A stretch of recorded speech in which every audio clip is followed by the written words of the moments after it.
Hosanna dans les lieux très hauts. Gloire, gloire, gloire pour le roi des rois. Gloire, oh, une grande gloire à son nom. Gloire, gloire pour le roi des rois. Seigneur, nous t'élevons, de tout cœur te louons.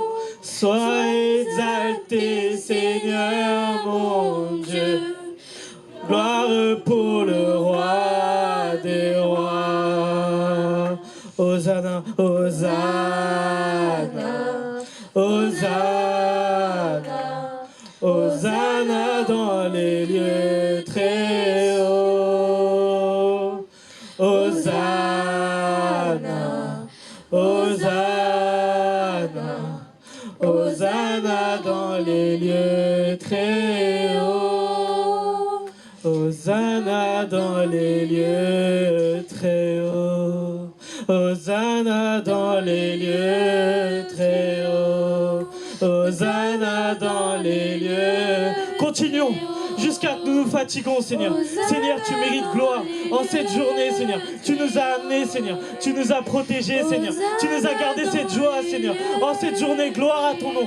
Gloire à ton nom. Gloire à ta présence, Seigneur. Merci pour cette force, Seigneur. Hosanna dans les plus hauts des cieux, Seigneur. Que mon cri retentisse. Que mon cri retentisse, Seigneur. En ton nom saint, Seigneur. En ce lieu, je te donne tout aujourd'hui. Toi qui es mon Père, Seigneur. Toi qui es mon Père, Seigneur. Toi qui m'as gardé. Hosanna dans les lieux très hauts, tous ensemble. Hosanna dans les lieux très hauts, de tout cœur. Hosanna dans les lieux très hauts, encore une fois. Hosanna dans les lieux très hauts. Seigneur, en cette journée, j'aimerais te remercier pour ce que tu as fait. Nous te remercions pour tout ce que tu as fait. Nous avoir gardés, Seigneur. Seigneur, tu m'as gardé tel un père, Seigneur. Tu m'as gardé tel un père, Seigneur. Tu as essuyé mes larmes, Seigneur. Tu m'as éloigné du mauvais chemin, Seigneur. Tu m'as gardé, tu m'as protégé. Tu m'as chéri, Seigneur. En cette journée, Seigneur, j'aimerais t'exalter. J'aimerais te montrer à quel point tu es un Dieu grand, Seigneur. Devant ton peuple, Seigneur. Que ton peuple soit rempli de ton feu, de ton Saint-Esprit, Seigneur. Qu'il brûle tous de haute voix, de tout cœur, de toute leur âme, Seigneur, que tu es le plus grand, Seigneur. Appa Pidave Ambane Deva Arumeira Chagare Aviyanavare Appa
Arumeira Chagare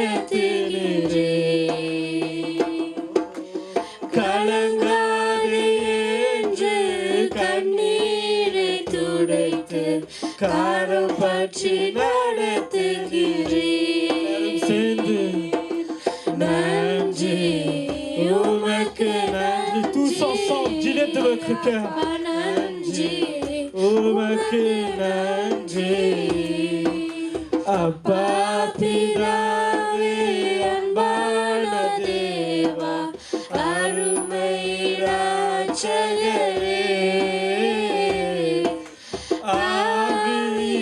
ஆவியானவரே அப்பா பிதாவே அன்பான தேவா அருமை இரட்சகரே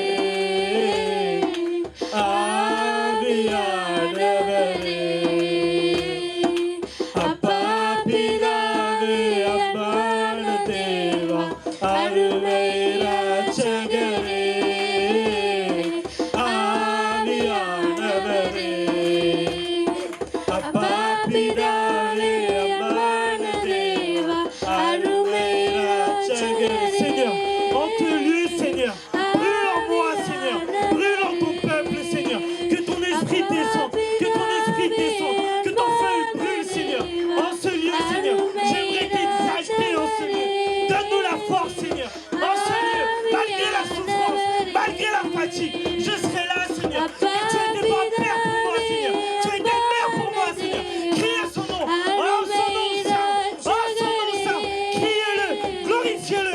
C'est votre Dieu, votre Seigneur, votre Père, votre Mère. Il vous dirigera. Il vous dirigera. Au nom de Jésus-Christ. Il va vous guérir de toute maladie. Au nom de Jésus-Christ. Brûle, Saint-Esprit. Brûle. Que ton feu s'exerce sur ce peuple. பிதாவே அன்பான தேவா அருமை இரட்சகரே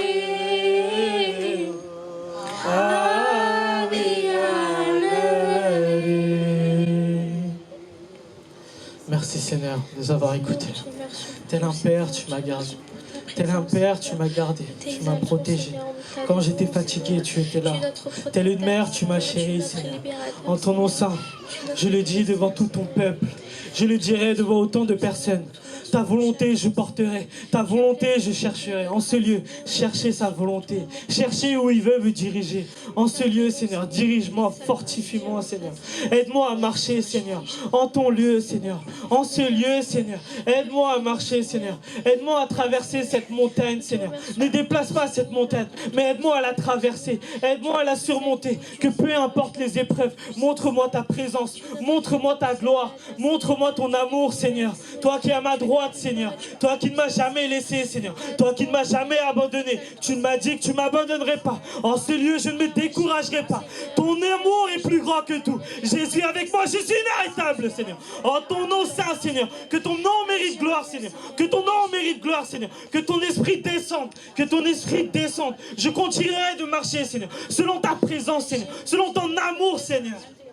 Averale pe, anu seri pe, averale pe, anu seri pe, averale pe, anu seri pe. Saloma, averale pe, anu seri pe.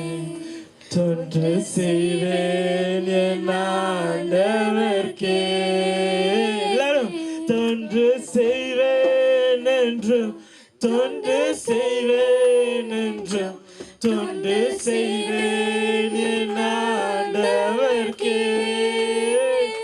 தொண்டு செய்வேன் என்றும் தொண்டு செய்வேன் என்றும் தொண்டு செய்வேன் என் ஆண்டவர்க்கே காணானாலும் மேலானாலும் காணானாலும் மேலானாலும் காணானாலும் மேலானாலும் தொண்டு செய்வேன் என் ஆண்டவர்க்கே தொண்டு செய்வேன் என்றும் தொண்டு செய்வேன் என்றும் தொண்டு செய்வேன்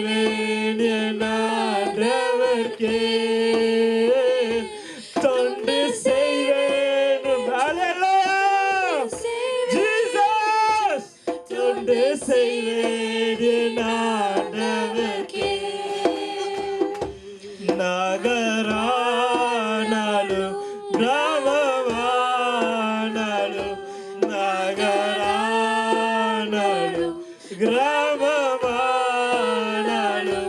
நகரானாலும் கிராமமானாலும் தொண்டு செய்வேன் என் ஆண்டவர்க்கே. சொல்லுமா, தொண்டு செய்வேன் என்றும், தொண்டு செய்வேன் என்றும், தொண்டு செய்வேன் என் ஆண்டவர்க்கே.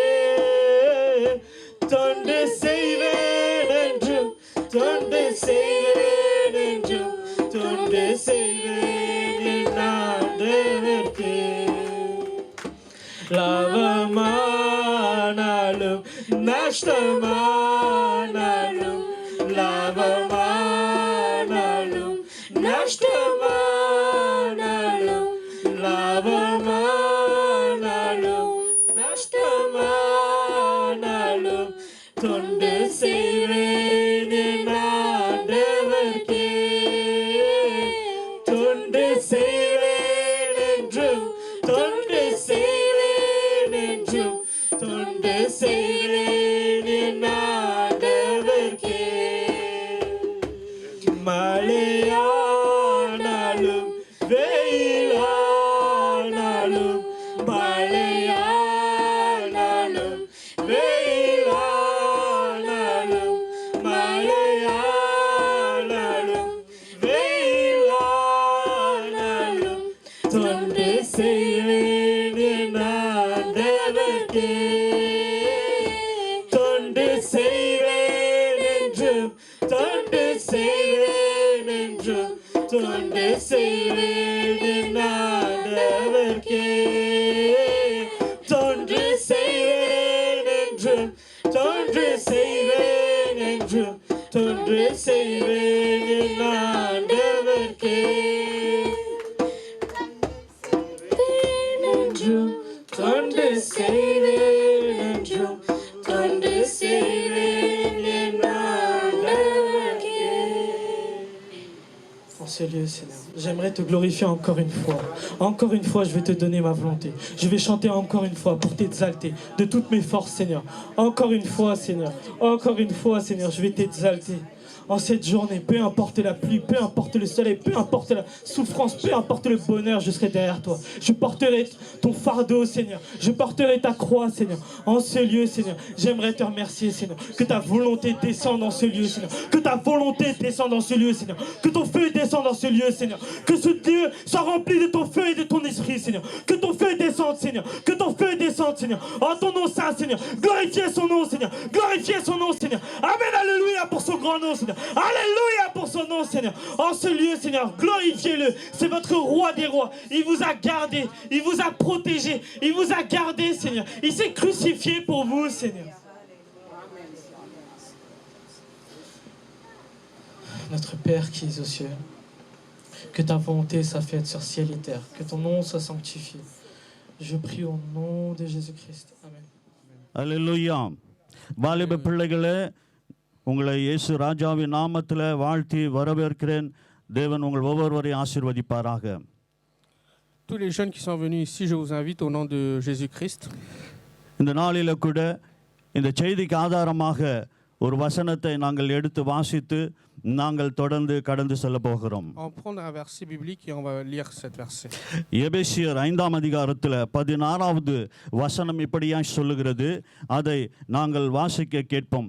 எபேசியர் 5ஆம் அதிகாரம் 16வது வசனம். On va prendre Éphésiens 5 verset 16. Rachetez le temps car les jours sont mauvais. இந்த வசனம் இப்படியாய் சொல்லுகிறது. நாட்கள் பொல்லாததால் காலத்தை பிரயோஜனப்படுத்திக் கொள்ளுங்கள். En fait, comme les jours sont mauvais, il dit de racheter le temps. அப்படி என்று சொன்னால் இன்றைக்கு இந்த பூமியில் வாழ்கிற இந்த நாட்கள் மிக பொல்லாததாய் இருக்கிறதை நாங்கள் இந்த நாளில் கண்கூடாய் பார்க்க முடிகிறது. En ce moment, avec tout ce qui se passe autour de nous, on voit que les jours mauvais sont très proches. அப்படி என்று சொன்னால் இந்த வாலிப பிள்ளைகள் இந்த நாட்களை நீங்கள் பிரயோஜனப்படுத்திக் கொள்ள வேண்டும் என்று சொல்லி இந்த வசனம் உங்களை பார்த்து பேசுகிறது. Là, cet verset-là nous dit comment les jeunes doivent racheter le temps et comment ils doivent utiliser leur temps pour devenir de plus en plus saints. இந்த பிரான்ஸ் தேசத்தில் ஒரு சில காரியங்களை நாங்கள் பிரெஞ்சில் நாங்கள் பார்க்கும் பொழுது அவர்கள் சொல்லுகிற இந்த வார்த்தையை அதிகமாக நாங்கள் கேட்க முடியும். Quand on regarde les Français d'ici, on constate qu'ils utilisent cette mot-là assez souvent. அது என்னென்று சொன்னால், ஒருவேளை இன்றைக்கு வெயிலாக இருக்கிறது, இன்றைய வெக்கையாக இருக்கிறது, இதை காட்டிலும் அவர்கள் பிரயோஜனப்படுத்திக் கொள்ளுங்கள் என்று ஒரு வார்த்தை சொல்வார்கள். En fait, ils peuvent dire que comme il fait beau aujourd'hui, vous devez utiliser le beau temps. நோ ப்ரொபிட்டி. Profitez du beau temps. வாலா. ஆகவே இன்றைக்கு அது மாத்திரமல்ல, உங்களுக்கு ஒரு லீவு விடுவார்கள் என்று சொன்னால் அதே வார்த்தையை சொல்வார்கள். Quand vous êtes en vacances, il dit aussi le mot profiter. Il dit profite-toi de tes vacances. நீங்கள் ஒரு ஃபங்க்ஷனுக்கு போக வேண்டும் என்று சொன்னால் அதற்கும் அதே பதத்தை சொல்வார்கள். Quand vous allez à une fête, il emploie le même mot, profite de la fête. ஆகவே வாலிப பிள்ளைகளே, இன்றைக்கு நீங்கள் எதை நீங்கள் பிரயோஜனப்படுத்திக் கொள்ள வேண்டும் என்று ஆண்டவருடைய வசனம் சொல்லுகிறது. Là, d'après ce verset-là, qu'est-ce que vous devez profiter? ஆகவே மீண்டும் ஒரு விஷயம் நான் உங்களை பார்த்து சொல்லுகிறேன். இந்த நாள் போனால் மீண்டும் அந்த நாள் உங்களுக்கு வரவே வராது.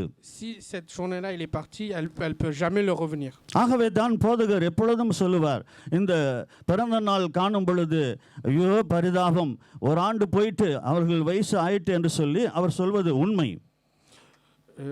Quand le jour il est parti, il ne revient jamais. C'est pour ça que notre pasteur, en fait, quand il fête à chaque fois l'anniversaire, il dit que oui, cette année est partie, cette année, ça va revenir jamais. ஆகவே இந்த நாளில் அன்பான தேவனுடைய பிள்ளைகளே, இந்த வசனம் இப்படியா சொல்கிறது, நாட்கள் பொல்லாததா இருக்கிறதுனால நீங்கள் உங்கள் காலத்தை நீங்கள் பிரயோஜனப்படுத்திக் கொள்ள வேண்டும் என்று சொல்லி. Cette verset-là nous dit clairement que les jours mauvais sont bientôt arrivés. Il dit de profiter de notre temps. நான் சுருக்கமாய் இந்த காரியங்களிலே மேலே இருக்கிற வசனத்தையும் கீழே இருக்கிற வசனத்தையும் அதிகாரத்தில் வாசித்து ரெண்டு காரியங்களை இன்றைக்கு அதிலிருந்து நாங்கள் கற்றுக்கொள்ள போகிறோம். On va méditer cette partie-là très brièvement. On va lire la verset qui est au-dessus et dessous et on va prendre 2 points et on va méditer brièvement là-dessus. ஆகவே இந்த 15வது வசனத்தை, எபேசியர் 5ஆம் அதிகாரம் 15வது வசனத்தை நீங்கள் தெளிவாய் வாசிக்கும்படி அன்பாய் கேட்டுக்கொள்கிறேன். On va lire Éphésiens 5 verset 15 s'il vous plaît. Faites donc bien attention à la façon dont vous conduisez. Ne vous comportez pas comme des fous, mais comme des sages. ஆனபடினால் நீங்கள் ஞானமற்றவர்களைப் போல நடவாமல் ஞானமுள்ளவர்களாய் கவனமாய் நடந்து கொள்ள வேண்டும் என்று இந்த வசனம் சொல்லுகிறது. Cette verset-là nous dit clairement que chaque jeune ici qui ne doit pas comporter comme des fous, qui doit comporter comme des sages. இன்றைக்கு நாங்கள் எந்த ஞானத்தை சார்ந்து இருக்கிறோம்? En fait, on s'appuie sur quelle intelligence, sur quelle sagesse? இன்றைக்கு உலகத்திலே अनेக ஞானங்கள் இருக்கிறது. Il y a beaucoup de sagesse dans ce monde-là. ஆனால் அன்பான வாலிப பிள்ளைகளே, உங்களுக்கு இன்றைக்கு எந்த ஞானம் மிக அவசியமா இருக்கிறது என்று இந்த வசனம் உங்களுக்கு காட்டுகிறது.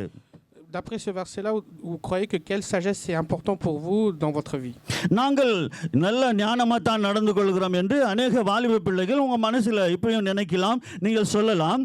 Vous pouvez penser dans votre cœur, même dire que moi j'ai la sagesse, je suis intelligent et je vis par rapport à cette sagesse-là. அது என்ன ஞானம் என்று சொன்னால், ஒருவேளை உங்க தாய் தகப்பன் ஏன் இன்றைக்கு லேட்டாய் வந்த என்று சொன்னால், நீங்கள் ஞானமா என்ன பண்ணுவீங்க?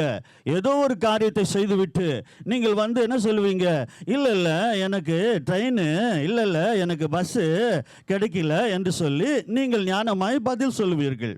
Si un jour, en fait, quand vous êtes en retard, si vos parents ils demandent pourquoi tu es en retard, vous pouvez répondre en ruse, oui, c'est le train ou j'étais dans le bouchon, c'est pour ça je viens en retard. ஆகவே அன்பான வாலிப பிள்ளைகளே, இன்றைக்கு நீங்கள் இப்படி நீங்கள் சொல்லுவீர்கள் செய்வீர்கள் என்று சொன்னால் ஒரு காரியத்தை உங்களுக்கு தெளிவாய் நான் சொல்லுகிறேன். உங்களே நீங்கள் ஏமாற்றிக் கொண்டு நீங்கள் பெற்றோர்களை ஏமாற்றி கடைசியில் தேவனை ஏமாற்றிக் கொண்டு இருக்கிறீர்கள் என்று அதற்கு பொருள்படும். Si vous faites comme ça, les jeunes, je vous invite à réfléchir par rapport à cette parole-là, où vous vous comportez comme un fou et vous pensez que vous pensez que vos parents aussi sont fous et aussi vous pensez aussi que pasteur aussi est un fou. ஆகவே அன்பான தேவனுடைய பிள்ளைகளே, தயவு செய்து இன்றைக்கு உங்கள் ஞானம் எங்கிருந்து வர வேண்டும், எங்களுக்கு எங்கே அந்த ஞானத்தை நாங்கள் பெற்றுக்கொள்ள முடியும் என்று சொல்லி நாங்கள் வேதத்தில் பார்க்க போகிறோம். En fait, la sagesse, d'où vous devez procurer. On va prendre quelques versets, on va lire. ஆகவே அன்பான தேவனுடைய பிள்ளைகளே, உங்களுக்கு இந்த வேத புத்தகத்தில் அநேக புனிதர்களை, பரிசுத்தவான்களை நான் காட்டி கொடுக்க முடியும். ஆனால் இன்றைக்கு எல்லாவற்றுக்கும் மேலான எங்கள் இரட்சகராகிய இயேசுவை உங்களுக்கு முன்மாதிரியாக இன்றைக்கு காட்டப் போகிறேன். En fait, dans la Bible, je peux vous démontrer plusieurs saints, plusieurs justes qui a vécu par rapport à la Bible. Mais moi, je veux prendre comme exemple Jésus-Christ et on va prendre une partie de la vie de Jésus-Christ et on va méditer. இந்த இயேசு கிறிஸ்துவை பற்றி ஏசாயா 52வது அதிகாரம், ஏசாயா 52வது அதிகாரத்தில் 13வது வசனத்தில் பிதாவான தேவன் அவரை குறித்து என்ன சொல்லி வைத்திருக்கிறார் என்று நாங்கள் வாசிக்க கேட்போம். ஏசாயா 52:13 எடுத்து வாசிக்க அன்பாய் நான் கேட்டுக்கொள்கிறேன். En fait, par rapport à Jésus-Christ, Ésaïe, il a dit quelque chose qui est dans le Ésaïe 52:13. Voici mon serviteur prospérera, il montera, il s'élèvera bien en haut. தயவு செய்து மீண்டும் ஒரு விஷயம் அந்த வசனத்தை வாசிங்க. Vous pouvez le relire s'il vous plaît. Voici mon serviteur prospérera, il montera, il s'élèvera bien en haut. ஆகவே அன்பான தேவனுடைய பிள்ளைகளே, இந்த வசனம் இப்படியாய் சொல்லுகிறது, அவர் என்னவாம் ஞானமாய் அவர் நடக்கிறார் என்று சொல்லி அந்த வசனம் சொல்லுகிறது. ஏசாயா 52 நாங்கள் வாசிக்கும் பொழுது அன்பான தேவனுடைய பிள்ளைகளே, அந்த வசனம் இப்படியாய் சொல்லுகிறது. 13வது வசனத்தை நாங்கள் வாசிக்க கேட்டோம். இதோ என் தாசன் ஞானமாய் நடப்பார், அவர் உயர்த்தப்பட்டு மேன்மையும் மகா உன்னதமாய் இருப்பார் என்று அந்த வசனம் சொல்லுகிறது. D'après ce verset-là, on regarde que Jésus-Christ, il servira avec sagesse et il gagnera de l'importance et il sera haut placé. ஆகவே நீங்கள் ஞானமாய் நடக்க வேண்டும் என்று சொன்னால், இதோ ஆண்டவராகிய இயேசு அவர் இந்த பூமியில் வாழும் பொழுது அவர் ஞானமுள்ளவராய் நடந்து கொண்டார். ஆகவே தான் எல்லா நாமத்துக்கும் மேலான நாமத்தை பிதாவான தேவன் அவருக்கு கொடுத்தார். Quand Jésus-Christ il a vécu sur terre, il était avec beaucoup de sagesse. C'est pour ça en fait qu'on il grandit par rapport à tous les noms qui se présentent sur terre. அவரை உயர்த்தி வைத்து எல்லா கால்களும் முடங்கும் என்று ஆண்டவருடைய வசனம் சொல்கிறது. Que son nom est plus grand que tous les noms et que tous les jambes se fléchira par rapport à son nom. நீங்கள் ஆண்டவரை நீங்கள் மகிமைப்படுத்த இந்த நாளில வாலிப பிள்ளைகளே, தேவ ஞானத்தை சார்ந்து கொண்டால் உங்களை மேன்மையாய் வைப்பார், உங்களை மேன்மையாய் உயர்த்தி வைப்பார், உங்களை ஆண்டவருடைய காரியங்களை மேன்மையாய் பயன்படுத்துவார். Si vous appuyez par rapport à la sagesse de Jésus-Christ, par rapport à la sagesse de Dieu, Dieu vous élèvera, Dieu vous grandira par rapport à les gens qui sont autour de vous. ஆகவே இன்றைக்கு தயவு செய்து நீங்கள் எந்த ஞானத்தை சார்ந்து இருக்கிறீங்க? வேத வசனம் சொல்கிறது, ஒருவன் ஞானத்தில் குறைவுள்ள இருந்தான் கடவுளிடத்தில், தேவனிடத்தில், இயேசுவிடத்தில் கேட்க கடவான், அவன் உனக்கு பெற்றுக்கொள்வான் என்று ஆண்டவருடைய வசனம் சொல்கிறது. Je vous invite à prendre un peu de temps et vérifier dans votre cœur dans quelle sagesse appuyez-vous. Si vous appuyez par rapport à la sagesse de ce monde, demandez à Dieu par rapport à la verset que le pasteur vient de citer, que Dieu vous donnera abondamment. ஆகவே இன்றைக்கு எங்களுடைய ஞானம் எப்படி இருக்கிறது என்று சொல்லி மத்தேயு 22ஆம் அதிகாரத்தில் 17வது வசனத்தில் நாங்கள் வாசிக்கும் பொழுது, இயேசு என்னமாய் ஞானமாய் நடந்தார் என்று அந்த வசனம் சொல்லுகிறது. அந்த ஞானம் உங்களுக்கு இருக்கிறதா? வாலிப பிள்ளைகளே, தம்பி தங்கச்சியே, தயவு செய்து இந்த வசனத்தை பாருங்க. மத்தேயு 22வது அதிகாரத்தில் 17வது வசனத்தை வாசிக்கிறாங்க. அந்த வசனத்தை வாசிக்கும் பொழுது இயேசுவை சோதிக்கும்படி, அவர் ஞானத்தை பரிசோதிக்கும்படி அந்த இடத்துல அவர்கள் ஒரு கேள்வி எழுப்புகிறார்கள். அந்த வசனத்தான் வாசிக்க போகிறோம். Pour donner un exemple de la sagesse de Jésus-Christ, on va prendre Matthieu 22:17. On va prendre Matthieu 22:17. வாசிங்க சீக்கிரமா. Dis-nous donc ce que tu en penses. Est-il permis au nom de payer l'impôt à l'empereur? வாசிங்க தொடர்ந்து. Dis-nous donc ce que tu en penses. Est-il permis au nom de payer l'impôt à l'empereur? அடுத்த வசனம். Mais Jésus, connaissant leur méchanceté, répondit: Pourquoi me tendez-vous un piège, hypocrite? ஆதலால் இயேசு அவர்கள் துர்குணத்தை அறிந்து, மாயக்காரரே, நீங்கள் என்னை ஏன் சோதிக்கிறீர் என்று இயேசு அங்கு சொல்லுகிறதை பார்க்கிறோம். D'après ce verset-là, Jésus connaît en fait la méchanceté des collecteurs des pharisiens et il dit que pourquoi vous me mettez en piège. அதனால தான் நான் சொல்லுகிறேன், மீண்டும் சொல்லுகிறேன், வாலிப பிள்ளைகளே, நீங்கள் எந்த ஞானத்தில் இருக்கிறீங்க? நீங்கள் நற்குணத்தில் இருக்கிறீர்களா, துர்குணத்தில் இருக்கிறீர்களா என்று நீங்கள் உங்களை கேள்வி எழுப்பி பாருங்க. je vous repose la question de quelle sagesse appuyez-vous? Est-ce que vous avez des bons caractères ou des mauvais caractères? ஆகவே கீழே இருக்கிற வசனத்துல இயேசு என்ன ஞானமாய் பதில் கொடுக்கிறார் என்று வாசிக்க கேட்போம். 19 வாசிங்க. On va poursuivre la lecture et on va voir qu'est-ce que Jésus il a répondu. Montrez-moi la monnaie avec laquelle on paie l'impôt. Ils lui présentèrent une pièce de monnaie. வாசிங்க. Il leur demanda de qui portait l'effigie et l'inscription. De l'empereur, lui répondirent-ils. Alors il leur dit, rendez donc à l'empereur ce qui est à l'empereur et à Dieu ce qui est à Dieu. ஆகவே இந்த வசனம் சொல்லுகிறது, இது வரி காசை எனக்கு காண்பீங்கள் என்று இயேசு அவர்கள் ஒரு பணத்தை அவரிடத்தில் கொண்டு வந்தார்கள். அப்பொழுது அவர் இந்த மெழுகு இந்த சுரூபம் மெழுகுத்துவம் யாருடையது என்று கேட்டால் ராயனுடையது என்று அவர்கள் பதில் சொல்ல, இயேசு அந்த இடத்துல சொல்லுகிற அந்த வசனம், அப்படியானால் ராயனுடையது ராயனுக்கும் தேவனுடையது தேவனுக்கும் செலுத்துங்கள் என்று அவர் பதில் கொடுக்கிறதை பார்க்கிறோம். D'après ce passage-là, on voit que Jésus il demande de montrer la monnaie. Et dans le monnaie, en fait, il y avait la tête de l'empereur qui était gravée. Donc il demande c'est qui. Et les gens ils répondent que c'est l'empereur. Et il dit que ceux qui a à l'empereur donné à l'empereur et ceux qui a à Dieu donné à Dieu. ஆகவே அன்பான வாலிப பிள்ளைகளே, தயவு செய்து இன்றைக்கு உங்கள் ஞானம் எங்கே இருக்கிறது? எதை சார்ந்து இருக்கிறது? உலக காரியமா இல்லை கடவுளை காரியமா? ஏன் என்று சொன்னால் இன்றைக்கு நாட்கள் பொல்லாததா இருக்கிறது. உங்கள் வாழ்க்கை சீரழிக்கும்படி பிசாசானவன் வகை தேடி திரிகிறதை இன்றைக்கு நாங்கள் பார்க்க முடியும். Je vous repose la même question. De quelle sagesse vous appuyez-vous? De la sagesse de ce monde ou de la sagesse de ce Dieu? Si vous appuyez de la sagesse de ce monde, il y a la tentateur, en fait, il va vous amener vite dans la vie des péchés. ஆகவே அந்த மாதிரி நீங்க நடக்கும் பொழுது, இது ஞானமாய் தேவனுடைய பிள்ளைகளாய் இருக்கும்போது உங்களை ஒருவனும் வஞ்சிக்க முடியாது, ஒருவனும் உங்களை இது ஏமாற்ற முடியாது. காரணம், அந்த கீழே இருக்கிற வசனம் நான் வாசிக்கிறேன். அவர்கள் அதை கேட்டு இயேசுவின் ஞானமான பதிலை கேட்ட பொழுது ஆச்சரியப்பட்டு அவரை விட்டு ஓடி போனார்களாம். En fait, si vous s'appuyez par rapport à la sagesse de Dieu, personne peut vous moquer de vous, personne peut vous tromper. உங்களிடத்திலும் தேவ ஞானம் இருக்கும் என்று சொன்னால் பிசாசு உங்களை விட்டு ஓடி போவான். இதோ உங்களுக்கு எதிராய் வருகிறவர்கள், உங்களுடைய சிநேகிதர்கள் தவறான காரியங்களை உங்களை நடத்துவார்கள் என்று சொன்னால், ஆண்டவரை சார்ந்திருப்பீர்கள் என்றால் உங்களை விட்டு அவர்கள் ஓடி போவார்கள். தேவ பிள்ளைகளாய் நீங்கள் வாழ உங்களை ஒப்புக்கொடுங்கள். Si vous avez la sagesse de Dieu, le tentateur, le diable, si vous êtes tenté par rapport à ces paroles-là, il va s'éloigner de vous. இரண்டாவது 17வது வசனம், எபேசியர் 5:17 வாசித்து நாங்கள் ஒரு காரியத்தை பார்த்து ஜெபித்து நாங்கள் கடந்து செல்ல போகிறோம். எபேசியர் 5ஆம் அதிகாரம் 17வது வசனம் இப்படியாய் சொல்லுகிறது. வாசிக்க கேட்போமா? எடுத்து வாசிக்க கேட்போம். On va prendre Éphésiens 5, la verset 17, et on va le relire. C'est pourquoi ne soyez pas stupides, mais comprenez quelle est la volonté du Seigneur.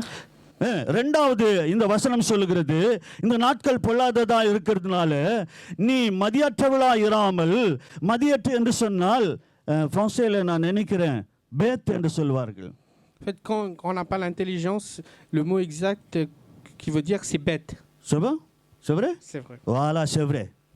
பாத்தீங்களா, நீங்கள் அப்படியா இருக்காதபடிக்கு ஆண்டவருடைய வசனம் சொல்லுகிறது, நீ மதியற்றவளா இராமல் கர்த்தருடைய சித்தம் இன்னதென்று உணர்ந்து கொள்ளுங்கள் என்று ஆண்டவருடைய வசனம் சொல்லுகிறது.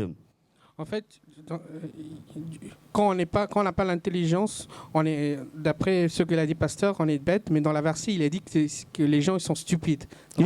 யோவான் 7ஆம் அதிகாரத்தை நான் சீக்கிரமாய் நாங்கள் கடந்து போவோம். இந்த ஒரு வசனத்தை வாசித்து இயேசு என்ன பதில் சொல்லுகிறார், இயேசு எப்படியாய் நடந்து கொண்டார், அவரை உங்களுக்கு முன்பாக நான் வைக்கிறேன். இயேசு யோவான் 7ஆம் அதிகாரத்தில் 16வது வசனத்தில் நாங்கள் வாசிக்கும் பொழுது ஆண்டவருடைய வசனம் எப்படியாய் சொல்லுகிறது. யோவான் 7ஆம் அதிகாரம் 16வது வசனத்தை நாங்கள் வாசிக்க கேட்போம்.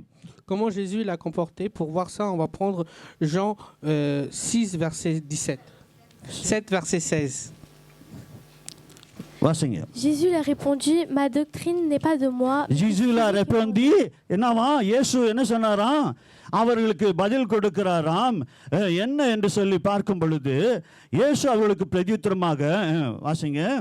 Jésus leur répondit, ma doctrine n'est pas de moi, mais de celui qui m'a envoyé. Si quelqu'un veut faire sa volonté, il connaîtra si ma doctrine est de Dieu ou si je parle de mon chef. அவருடைய சித்தத்தின்படி செய்ய மனதுள்ளவன் எவனோ, வாலிப பிள்ளையே, வாலிப மகனே, நீ கர்த்தருடைய சித்தத்தை செய்கிற ஒரு மகனாய் மகளாய் உன்னை ஆண்டவர் இந்த நாளில் அழைத்திருப்பார் என்று சொன்னால், நீங்கள் தேவ சித்தத்தை செய்ய வேண்டும் என்று அவன் இந்த உபதேசம் தேவனால் உண்டாயிருக்கிறது என்று அவன் விசுவாசித்து அதிலே அவன் நடப்பான் என்று சொன்னால் அது ஆண்டவருக்கு மகிமையா இருக்கும் என்று ஆண்டவர் சொல்லுகிறார். காரணம் என்ன? இயேசுவே சொல்றாரு, நான் சுயமாய் ஒன்றும் நான் பேசுவதில்லை, பிதாவின் சித்தத்தையே, பிதா சொல்லுகிறதை தான் நான் உங்களுக்கு சொல்லுகிறேன். Jésus même, il dit que il fait pas par rapport à sa propre volonté, mais il fait par rapport à la volonté de son Père qui est le Dieu. ஆகவே 18வது வசனம் சொல்லுகிறது, சுகமாய் நான் சுயமாய் பேசுகிறேன், தான் சுய மகிமையை தேடுகிறான் என்று. யாரெல்லாம் தன் சுய மகிமையை தேடுவீர்கள் என்று சொன்னால் தேவனுடைய மகிமையை நீங்கள் ஒருபொழுதும் பெற்றுக்கொள்ள முடியாது. Si quelqu'un cherche sa propre gloire, il aura jamais la gloire de Dieu. இந்த உலகத்துல நிறைய பாராட்டுவாங்க, ஆஹா நீ அழகாக்குற, நீ நல்லா பாடுற, நீ நல்லா செய்யற, நீ நல்லா போற, நல்லா வண்டி ஓட்டுற, இப்படி எல்லாம் வந்து உங்களை உயர்த்தி பேசுவார்கள். Dans ce monde-là, tout le monde peut vous glorifier, peut vous dire ouais, tu chantes bien, tu fais bien le culte, tu fais ceci bien, tu es belle, tu es beau, tu fais ceci, cela bien. Tout le monde peut te glorifier. ஆனால் அது ஒருபொழுதும் தேவ மகிமையை கொண்டு வராது. Cela amènera pas la gloire de Dieu. ஏன் என்று சொன்னால் இயேசு பிதாவின் சித்தத்தை செய்யவே அவர் இன்னொரு இடத்துல சொல்றாரு, அவருடைய சித்தத்தை செய்வதே என் உணவா இருக்கிறது என்று சொல்லி. Là, on voit que Jésus donne beaucoup d'importance à faire la volonté de son Père qui est le Dieu. ஆகவே அன்பான தேவனுடைய பிள்ளைகளே, தயவு செய்து இன்றைக்கு தேவ மகிமையை நீங்கள் தேடுவீர்கள் என்று சொன்னால் கர்த்தர் இந்த நாட்களிலே, பொல்லாத நாட்களிலே உங்களை தீமைகளுக்கு விலக்கி ஆண்டவராகி கர்த்தர் உங்களை ஆண்டவருடைய வழியில நடத்த அவர் போதுமானவராக இருக்கிறார். Si vous cherchez la gloire de Dieu, il faut que vous fassiez tout ce que vous avez par la volonté de Dieu et que dans ce jour de mauvais, Dieu vous gardera et vous serez saints. ஆகவே இன்றைக்கு இந்த உலகத்தில் பாருங்களேன், தகப்பனுடைய தினம் என்று சொல்லி இன்றைக்கு ஒரு மகள் வந்து என்னை பாஸ்டரையும் வந்து வாழ்த்தினார்கள். தகப்பனுடைய நாள் என்று சொல்லி அவர்கள் எங்களை வாழ்த்தினார்கள். ஆண்டவர் அவங்களை ஆசீர்வதிக்கட்டும். ஆனால் அன்பான தேவனுடைய பிள்ளைகளே, சில நேரங்களிலே தகப்பன் உங்களிடத்தில் கடினமாய் நடந்து கொள்ளும் பொழுது நீங்கள் ஒருபொழுதும் அந்த தகப்பனை தவறாய் எண்ணக்கூடாது. காரணம் அது உங்கள் நன்மைக்கு என்று சொல்லி ஆண்டவருடைய வசனம் சொல்லுகிறது. Aujourd'hui, c'est le jour de Père. Il y a eu une des enfants de Dieu en fait qui se ferait dans l'église m'a venu souhaiter bonne fête de Père. Je bénis au nom de Dieu à cette sœur-là. Mais quand les jeunes, vos pères en fait, quand ils vous reprend, quand ils vous corrige, en fait, il faut pas que vous mépreniez, c'est par amour qu'il fait ça. ஆகவே இன்றைக்கு ஒரு தகப்பன் தாய்க்கு ஒரு மகன் இருந்தான், அவன் படிப்பில் அவன் ஃபெயில் ஆயிட்டு வீட்டுக்கு வந்து அவன் தாயின் இடத்துல சொல்லி ஏமாற்றி அவன் அப்படியாய் நலவு பார்த்தான். நான் தகப்பன் இடத்துல காட்டினதும் தகப்பன் வந்து அவனை அடைத்து அவனை ஒரு அறை கொடுத்து, ஏன் இப்படி நடந்து கொண்டாய், நல்லா படிக்க கூடாதா என்று சொல்லி திட்டும் பொழுது அவன் அழுது அப்படியாய் ஒரு ஓரத்தில் உட்கார்ந்து அழுது கொண்டு இருந்தானாம். En fait, un jeune, il n'a pas eu de bons résultats dans son examen. En fait, il est venu voir sa mère, il l'a amadouillé et sa mère l'a laissé. Et quand il va voir son père, il fait la même chose, mais son père, et quand il était en colère, il a donné un claque et lui, il a pleuré, il était dans un coin, il pleurait. உண்மைதான், அவர் தகப்பன் அந்த இடத்துல அந்த மகனை கண்டித்தார். ஆனால் இரவிலே அவன் வந்து தூங்கும் பொழுது அந்த தகப்பன் அவன் பக்கத்தில் போய் உட்கார்ந்து அந்த மகன் தூங்கி நல்லா கொண்டு இருக்கும் பொழுது அந்த தகப்பன் போய் கண்ணீர் விட்டு அழுதாராம். என் மகனை நான் அடித்து விட்டேனே என்று சொல்லி அந்த தகப்பன் இதோ இந்த நாளிலே அந்த தகப்பனை காட்டிலும் இயேசு உங்களை மிகவும் நேசிக்கிறபடினாலே பொல்லாத நாட்களை நீங்கள் பிரயோஜனப்படுத்திக் கொள்ள தயவு செய்து பாவ காரியங்களை விட்டு ஆண்டவரிடத்தில் வாங்க.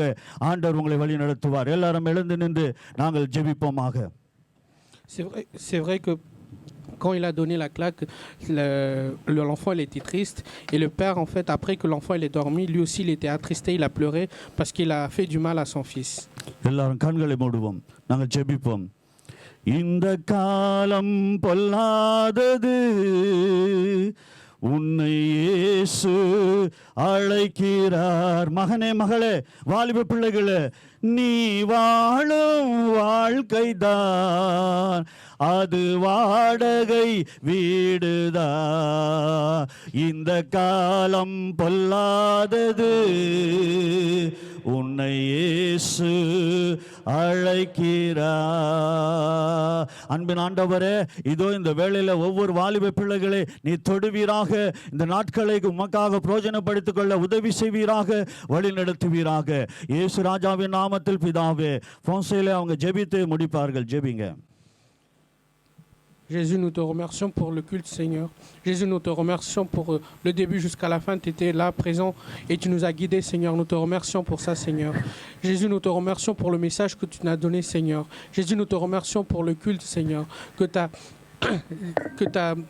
Que ta volonté soit faite sur la terre, Seigneur. Que tu étais là, que chaque jeune ici a senti ta présence. Nous te remercions pour ça, Seigneur. Et nous te remercions pour le message que tu nous as donné, Seigneur. À travers le pasteur, tu nous as parlé, Seigneur. Tu nous as parlé que le jour était mauvais. Nous te remercions pour ça, Seigneur. Nous te remercions comment on doit avoir la sagesse et comment on doit l'appliquer dans notre vie, Seigneur. Nous te remercions pour ça, Seigneur.